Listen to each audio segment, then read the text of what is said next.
Hi, welcome to the Ascent of Mount Carmel YouTube channel. Today we're discussing the third chapter of the second book, and I think this is one of my favorite chapters so far. As you probably recall, in the first book of Ascent of Mount Carmel, St. John of the Cross instructed us to darken our senses. For the second book, we will soon darken ourselves to the reasoning and understanding of the outside world. Our faith will enable God's supernatural light to replace the worldly light, and that light will then illuminate our understanding. In this chapter, St. John starts to explain how this process takes place. Since faith isn't based on logic, it can't be understood by worldly reason. Therefore, it follows that the light of understanding that comes from faith is darkness to human understanding, because it inexplicably overwhelms both great things and small alike. And it does so in the same manner of the light of the sun when it overwhelms all other lights. For example, when you're looking up toward the sun with its extreme light, you can't notice any other light sources that are off to the side. In the same way, the light of faith, by its sheer awesomeness, oppresses and disables the dim light of worldly understanding. As we progress through the second book, St. John of the Cross will instruct us to give ourselves over to our faith. And if we don't, our understanding and knowledge will be limited to only natural worldly knowledge that comes to us through the senses. For example, let's say that you're an explorer exploring the deepest part of the ocean, and you've just discovered some sort of new life form at the bottom of the ocean, and you try to describe it to somebody. And the only way you're able to do that is by comparing it to other creatures that both you and the other person have seen or know of. Now, if this is truly a totally unique life form, it's going to be very difficult for you to describe it without comparing it to something that you've both experienced through your senses. Here's another example. If you were to talk to a blind man who has never seen any color, how would you describe it to him? How could you adequately describe the difference between the color blue and the color purple? Now, he could listen to the words that you're saying, and he'd remember those, but since he's never seen any colors or anything to compare them to, the only part of your explanation that he's going to remember are the words that you use to describe them. His knowledge will be limited to his senses, and in this case, it's not the sense of sight, but the sense of sound, his hearing, from your description. And no matter how hard both of you try, he won't be able to envision the colors that you're describing, because he has never seen a color and he doesn't have anything to compare it to. When we were in grade school, we probably heard the story of the blind man and the elephant. The story is about 6 blind men who live in a village in India. One day the villagers tell them that there is an elephant in the village. They have no idea even what an elephant is, so they decide to go to the elephant and touch it, and in that way they could learn just what is an elephant. And all of them went to the elephant and they touched it. And the first man touches its leg and declares, "The elephant is like a pillar." The second man touches its tail and says, "No, an elephant is like a rope." The third man touches the trunk of the elephant and says, "No, an elephant is like a thick branch of a tree." The fourth man touches the air and declares, "No, it's like a big hand fan." And the fifth man touches the side of the elephant's belly and says, "It's like a huge wall."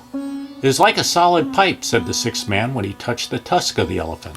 So you see, the men could only envision the elephant in terms of what they had already learned from their senses. And then they could only compare that new data to the previous knowledge that they had gained from their senses.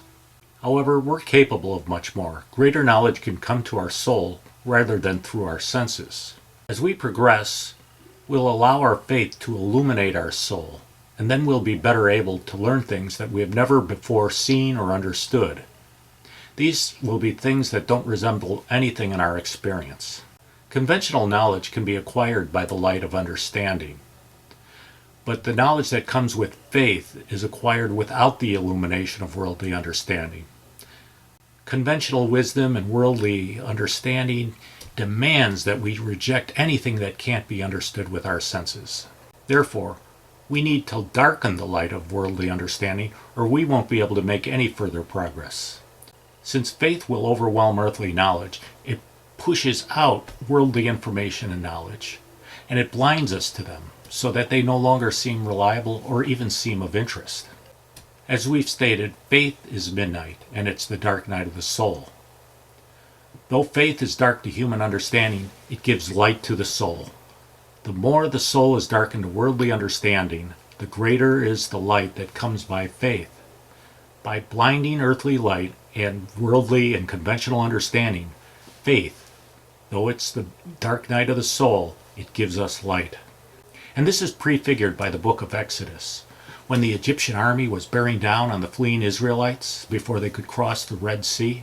A dark cloud rose to divide the Israelites and the Egyptians. And when it became dark, the cloud illumined the night. You see, the cloud was dark, yet it gave light to the night. And this shows that faith, which is a black and dark cloud to conventional understanding, is night, since its presence in the soul is depriving it of conventional and worldly information and understanding. Yet at the same time, that darkness, that seeming darkness, is giving light and illumination to the soul.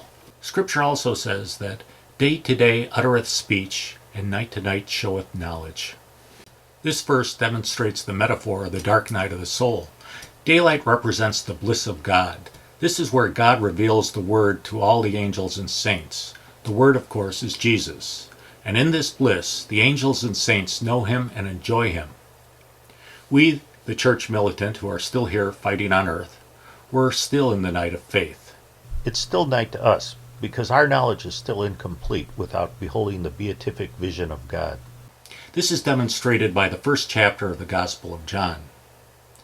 In the beginning was the Word, and the Word was with God, and the Word was God. And the light shineth in darkness, and the darkness did not comprehend it. And the Word was made flesh, and dwelt among us. Therefore, because faith is the dark night, it also gives light to a soul that is darkened to worldly light. Scripture also says, "Night shall be my light in my pleasures." In this verse, King David was saying that in the pleasures of his pure contemplation and union with God, the night of faith was his guide. He said that the soul must be in darkness in order to have light for its journey. Danger, Will Robinson! Danger! No, Will Robinson! Danger! And in conclusion, I do have a word of warning. We cannot pick and choose what we will follow in Ascent of Mount Carmel. We can't materially change it on our own whim. Scripture says, "If you will not believe, you will not continue." What St. John of the Cross wrote in Ascent of Mount Carmel is based on Scripture, and we must follow his instructions to the letter. His instructions are general enough to apply to all sorts of circumstances. So that's all we have for today. I hope you enjoyed this installment. I hope you come back for the next one. In the meantime, please pray for the church. Shine on the light, let it shine on me.